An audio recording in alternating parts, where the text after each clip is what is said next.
Sutta 111. It's very close.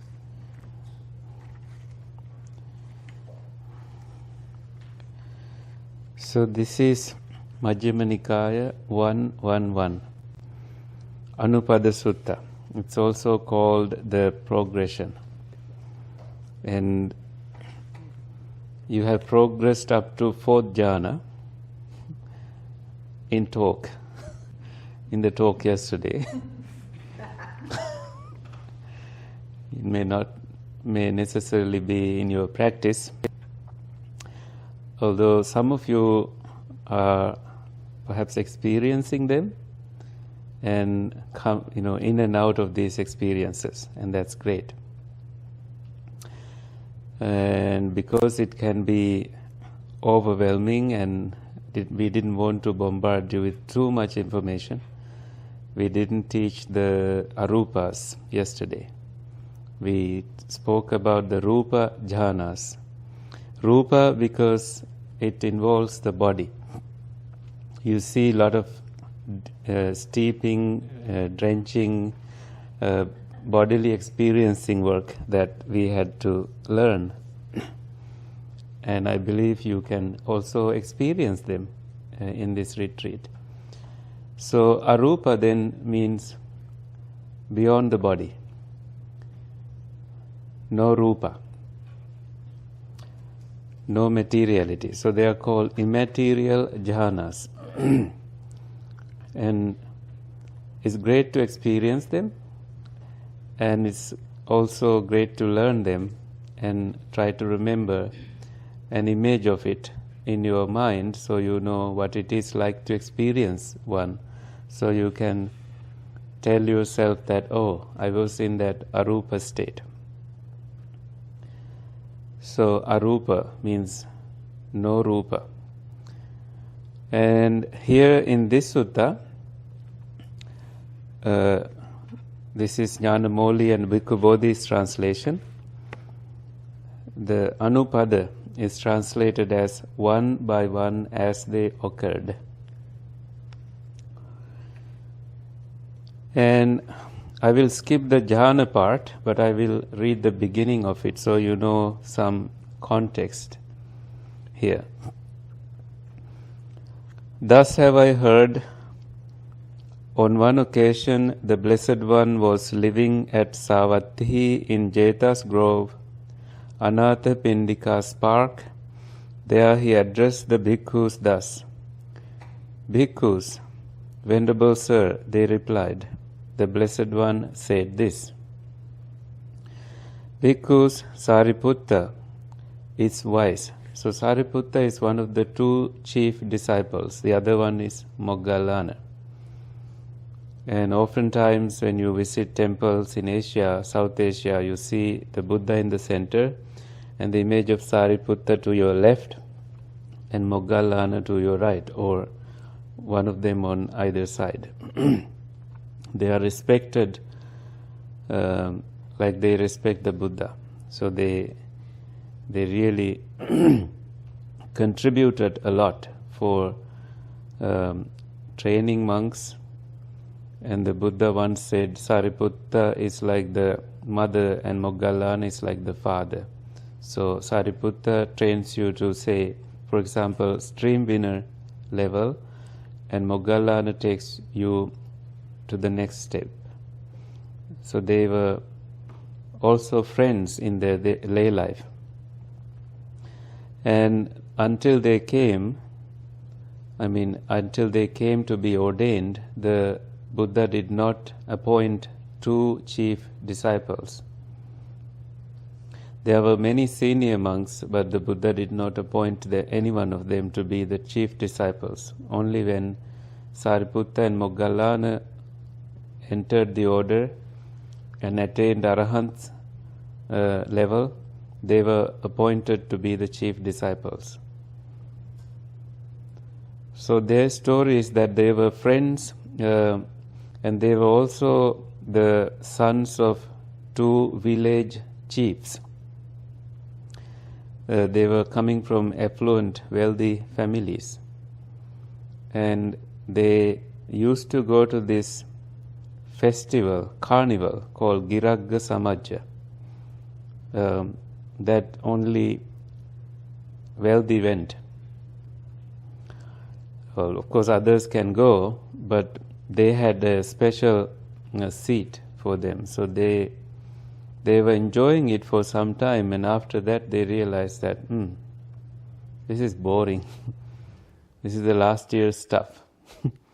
It's like you go into Taylor Swift's show. She's singing the same songs this year. So they, I guess these singers, they have to put a show, like light shows and different stunts performed so that the audience stay with them, because they spend so much money on these things. But these two friends were disenchanted. Naturally, their minds were realizing that this is not what we are seeking. You've had those moments in your life also. This is not for me. This is like Disneyland. It's for children, not for you. Or Canada's Wonderland. So they both decided to go in separate directions, because if one finds the truth, then the other one will find the other. So this one person will go to the other one and say, "Okay, I found it. No need to go any further." So that's how they went in two directions. I think then Sariputta met a monk named Assaji, and Assaji was so peaceful and appeared to know something, appeared to know how to practice, and he looked like he had figured it all out. So Sariputta at that time was called Upatissa. Sariputta because he was Sari's son of Sari. Sari was a wealthy lady, so it was he was her son. It's like if you go to Harvard University, they built that Widener Library. That library is built by the mother of the Titanic ship captain. And in 1911 or 12, when that tragedy happened, all that, so they made that decision. The family decided to donate his collection to Harvard, if only it was preserved in a certain way. So there are stories when you travel in that, when you tour in the university, that it is built like an iceberg, that there are 7 floors underground, and then only so much is shown on above the ground. And so it's like a son, like from a family like that. Sariputta came from a family like that. So Assaji was consulted, and Assaji said, "I don't know so much, but I only know this much." Tathagata, that's the name for the Buddha, he says, "Ye Dhamma hetupabhava," whatever the phenomena, there are a reason from causes. Tesang hetung tathagato aha. The Buddha teaches their causes.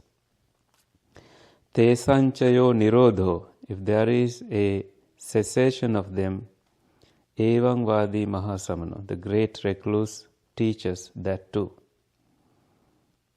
That's all he taught. I don't know so much, but this kind of I took refuge in this kind of teacher who knows dependent origination.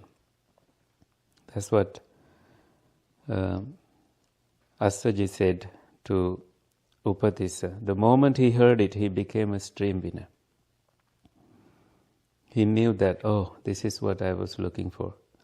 It tapped into his wisdom. And he stopped seeking a teacher, and he went to his friend and said, "I found a teacher. Let's go see Assaji's teacher." That's the Buddha. So when they together went to the assembly of monks, the Buddha saw them coming from a distance and declared that these two will be my two chief disciples. Because with them came also 500 of their helpers and friends. All of them followed these two sons. And they did a lot. And this is how Sariputta attained the jhanas. The progression is explained one by one as they occurred, is explained and also praised by the Buddha. So the Buddha saying, because Sariputta is wise, Sariputta has great wisdom, Sariputta has wide wisdom, Sariputta has joyous wisdom. See, having fun is part of meditation. Joyous wisdom. Wisdom is not devoid of joy. Sariputta has quick wisdom. Sariputta has keen wisdom. Sariputta has penetrative wisdom. During half a month, so it only took him about 2 weeks, because Sariputta gained insight into states, mental states, one by one as they occurred. These are jhana levels. Now, Sariputta's insight into states one by one as they occurred was this. So the Buddha explains the first jhana, quite secluded from sensual pleasures, secluded from unwholesome states, Sariputta entered upon and abided in the first jhana, which is accompanied by applied and sustained thought with rapture and pleasure born of seclusion. So we will skip the 4 jhanas and get to the arupas. Now after the 4th jhana, the Buddha says, again because with the complete surmounting of perception of form, so in Pali it's called sabbaso rupa sannyanang attangama. So complete surmounting of perceptions of form. Let me read this first. With the disappearance of perceptions of sensory impact. So here the word is patigha sannyanang attangama. Patigha is a sensory contact that we make with the world all the time. Making a contact with your eye, ear, nose, tongue, body and mind. You always have to make a contact. There is that sensory impingement, sensory impact that we experience all the time. We don't pay attention to it, but we experience it.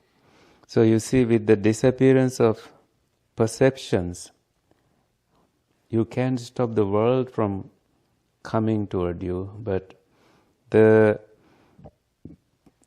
disappearance of perceptions, you perceive it. And that perceiving disappears at this level. Perceiving what? Trying to make a contact with the outside world. With non-attention to perceptions of diversity, that is nanatta sannyana. So nanatta sanya, various signs, perceptions out there. Aware that space is infinite, Sariputta entered upon and abided in the base of infinite space. So in suttas, everything is explained as forms. We are living in a form realm. We experience the world with forms like forms like visuals, and sound forms, and smell forms, taste forms, and touch forms, and then mental dhammas, mental experiences. That's how we experience the world. That is called the world. I was looking where Sam went, so so forms here in this stage, imagine that you are now in the fourth jhana, where there is so much equanimity. You remember the image of that white cloth, your body is being covered by that white cloth, that kind of simile. Your mind is in a pure mindful state, ready to go further. So in that stage, complete surmounting of perceptions of form with the disappearance of perceptions of sensory impact, with non-attention to. You can give attention to things, but non-attention to perceptions of diversity, various things. There is one thing that you give attention to, that is aware that space is infinite. Ananto akaso. Space is infinite. Sariputta entered upon and abided in the base of infinite space. So that's a space where you let go and experience, let go of the body and experience an immaterial, mind-based experience.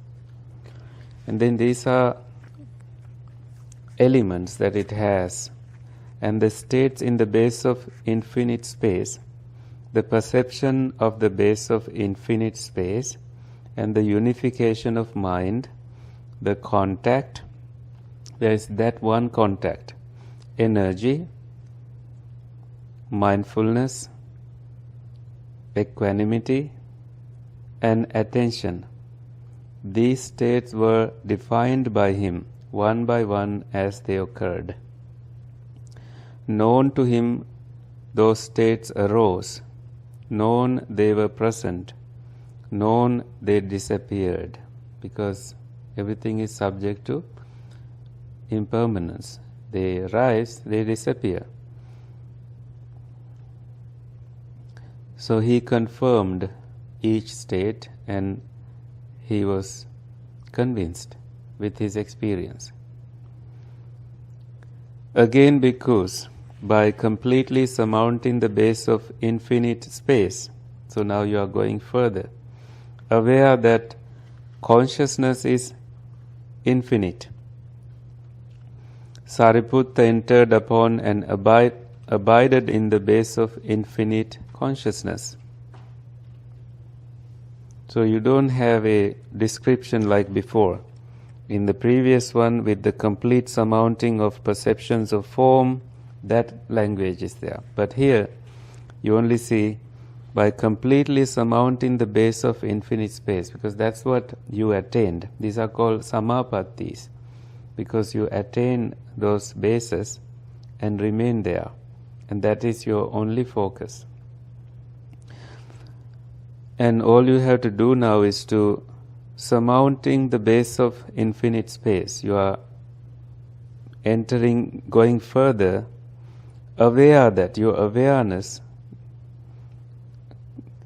captures consciousness is infinite. So, in other words, you can ask this question: what is noticing in the infinite space?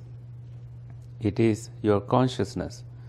So, you latch onto it, right? Aware that consciousness is infinite. It is not the space anymore, it is your consciousness that is infinite. And you enter that kind of awareness and abide in that kind of awareness. Also, nothing to do with the body. And then the states in the base of infinite consciousness, the perception of the base of infinite consciousness, and the unification of mind. So it's a perception, right? You are perceiving things up until you enter a state where you don't perceive. We are heading there. This is a deal with awareness and perceptions. Awareness and perceptions.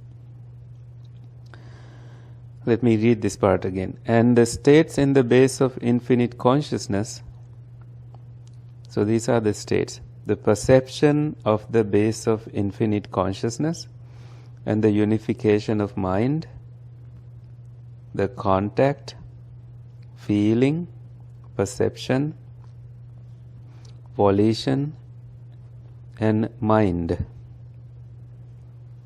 So there is zeal, decision, energy, mindfulness, equanimity, and attention. These states were defined by him one by one as they occurred. Known to him, those states arose. Known, they were present. Known, they disappeared.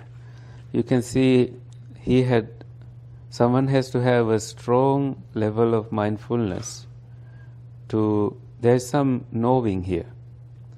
But it's not like learning a book or reading a book. It's just being simply aware, noticing that your mind has these states. Your mind is experiencing them. The next one, again, bhikkhus, by completely surmounting the base of infinite consciousness. So you are also now letting go of that which latched onto infinite space was infinite consciousness. You became aware of it. Now you are letting go of that too. When you let go of that, aware that there is nothing, Sariputta entered upon and abided in the base of nothingness. Nothing, why? There was space, there was consciousness, and now both these are surmounted, if that is the word you use. Then what is left is nothing. And you are aware of it. And the state in the base of nothingness, the perception of the base of nothingness, and the unification of mind, the contact, feeling, perception, volition, and mind, the zeal, decision, energy, mindfulness, equanimity, and attention. These states were defined by him. Known, they were there. Known, they disappeared. So you can ask the question, how can you do all this work when you are in a state like that? You don't really do it, you are just aware. And you reflect about this after emerging from these states. Because you had such strong mindfulness, so you are able to bring it to that analytical insight and realize that, okay, I had those states that aided me in understanding fully what that level was. So you went from space to infinite consciousness to nothingness, and see what happens next. Again, bhikkhus, by completely surmounting the base of nothingness, because you perceived nothingness here, Sariputta entered upon and abided in the base of neither perception nor non-perception. You perceived nothingness, now you are in this level where you don't perceive anything and then you do perceive something. It's a in and out state. So there's always, you try to escape, but there's something. You try to let go, there's something. And that's the state that Sariputta experienced and was taught to him by the Buddha, and to the Buddha to be his teachers, Alara Kalama and Uddakarama's son. They taught these states, but the Buddha to be knew that there must be letting go here. That these teachers are telling me to teach this to their students, because he mastered them and he was appointed as their as the teacher for those students that came to learn these.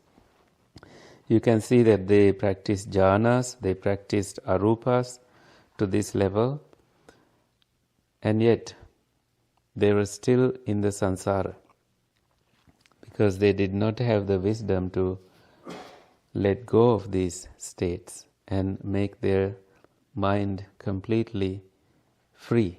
That's why when there's always something to be aware of, consciousness has a footing. When consciousness is in a state like that, it is very much ready to experience a state of cessation. We can actually understand that too based on MN 43 today. But first finish this part. He emerged mindful from that attainment. So it doesn't say anything about those other states like the contact, feeling, perception, volition, and mind, because it's neither perception nor non-perception. That part is not there in this last fourth arupa, eighth. So sort of like these are called ashta samapatti, 8 attainments. So 4 jhanas and then 4 samapattis together become ashta samapatti, 8 of these attainments one can enter. So he emerged mindful from that attainment, the attainment of neither perception nor non-perception. Having done so, he contemplated the states that had passed, ceased, and changed. Thus, so indeed, these states, not having been, come into being. Having been, they vanish. Regarding those states, he abided unattracted, unrepelled, independent, detached, free, dissociated, with a mind rid of barriers. He understood there is an escape beyond, and with the cultivation of that, he confirmed that there is. Again, because by completely surmounting the base of neither perception nor non-perception, Sariputta entered upon and abided in the cessation of perception and feeling. See, you perceived neither perception nor non-perception. That too is a perception, right? So now he found out from Buddha that there is a further escape. Having understood that, by completely surmounting, he let go of the base of neither perception nor non-perception, and he entered upon and abided in the cessation of perception and feeling. What feeling do you think one can feel in this state? He perceived neither perception nor non-perception. I believe there is so much equanimity here, right? So you are not so excited. You just experience some kind of neutral but very balanced state, indescribable, but not exciting happiness or anything. Of course, it's a very nice state. Were you going to say the same thing? No. Unless you experience something else. So when you say in the cessation of perception and feeling, so when there is, as I keep saying, when there is nothing to perceive and there is no feeling and no formations whatsoever, consciousness has no footing. It experiences Nirodha, no bonding. Rodha is a bond, no place to, no container. So cessation, Nirodha, is a glimpse of Nibbana. If you have done all the work of eradicating desire, aversion, delusion, it's the final Nibbana. But if there's more work to be done, then there's more work to be done. It's not the cessation. It will be a very peaceful state that you cultivate, but it may not be, there will be suffering because you haven't seen it fully yet. You haven't done the work yet. So, but for Sariputta, he entered the cessation of perception and feeling, and his taints were destroyed by his seeing with wisdom. That's a separate work. Just because you entered this doesn't mean that you have done the work. But seeing with wisdom. See, when somebody says you can get rid of anger, that is wrong language. You can understand anger. That's the right language. When you understand it fully, the impact of it on you or others is very different. You understand its behavior, its true nature, and you no longer feel the need to use anger in your life. When driving, when talking to someone, there is that switch that is turned off.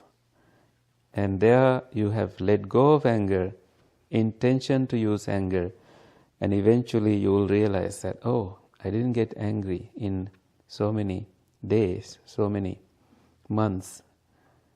I may as well have eradicated it completely. Why? Because you saw the dependent arising nature of it and the cessation of it, the truth about it, impersonality about it, Dhamma about it, and how hollow, empty anger is. So that get rid of is a kind of language rooted in craving. That there is a person who is getting rid of it. He emerged mindful from that attainment. Having done so, he recalled the states that had passed, ceased, and changed. Thus, so indeed, these states, not having been, come into being. Having been, they vanish.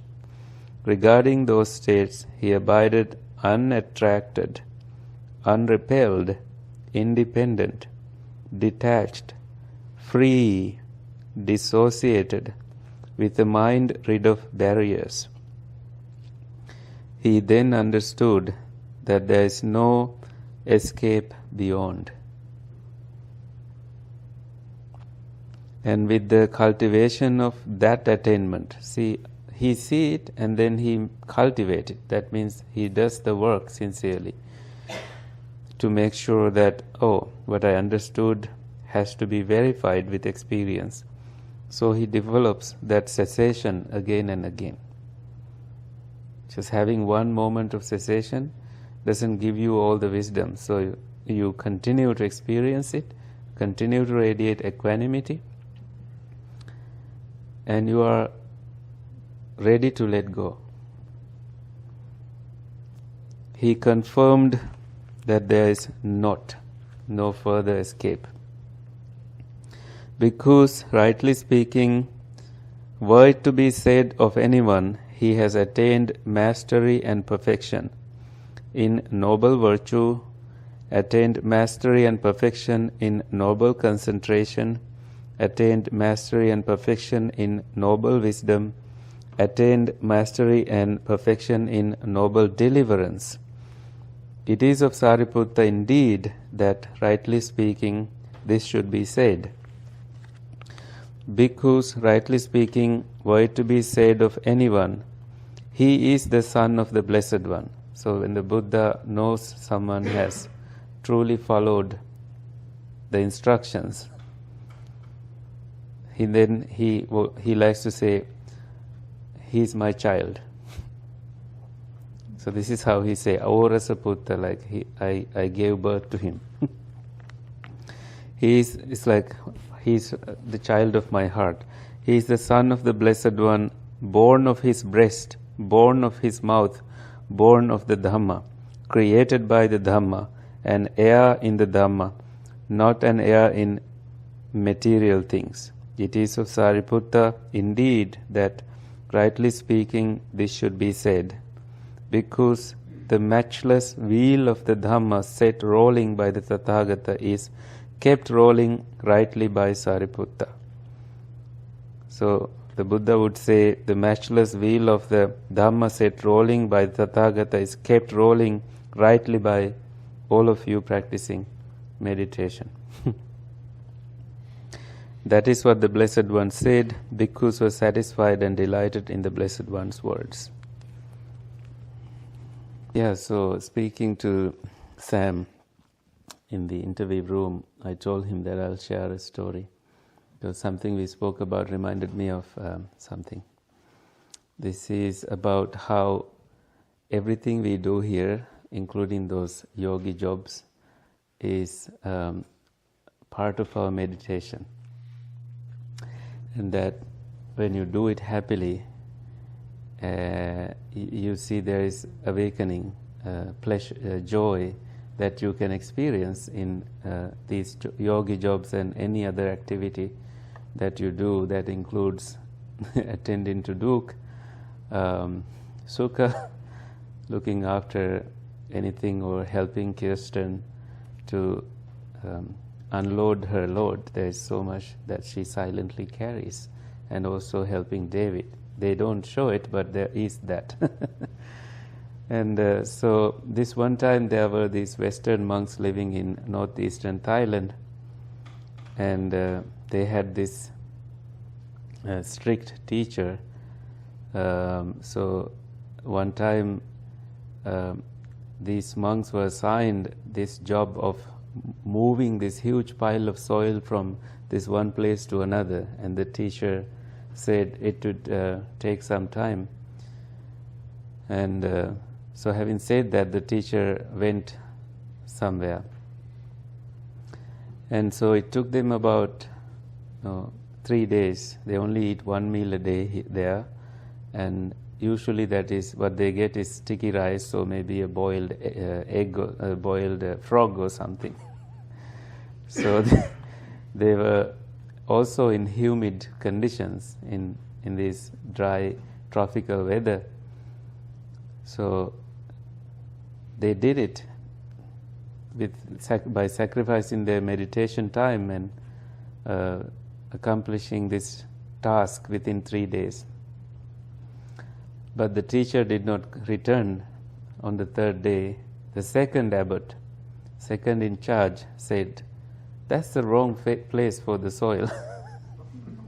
I want it there." So he asked them, "Can you please move it to that other place?" They were a little upset about this. "Why didn't you tell us before?" But they did not they did not say anything. So they worked hard 3 more days and finished their task. And then the teacher returned and said, "That's the wrong place for the soil. I told you to move it here. This was the place." And then these monks got so angry.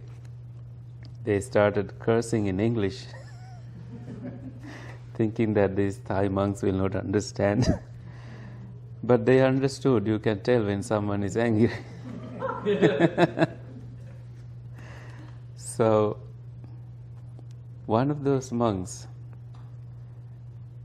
approached the Western monks and said, "Pushing the wheelbarrow is easy, but thinking about it is harder.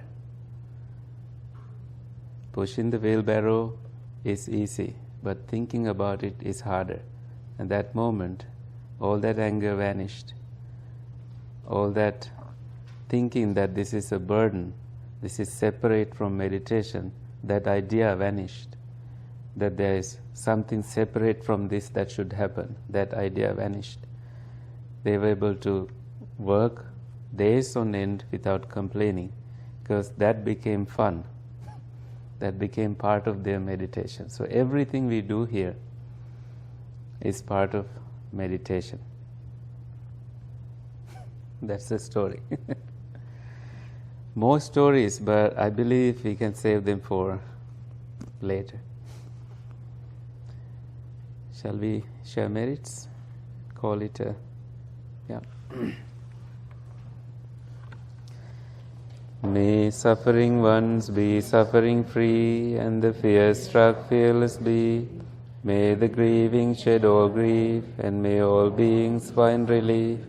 May all beings share this merit that we have thus acquired for the acquisition of all kinds of happiness.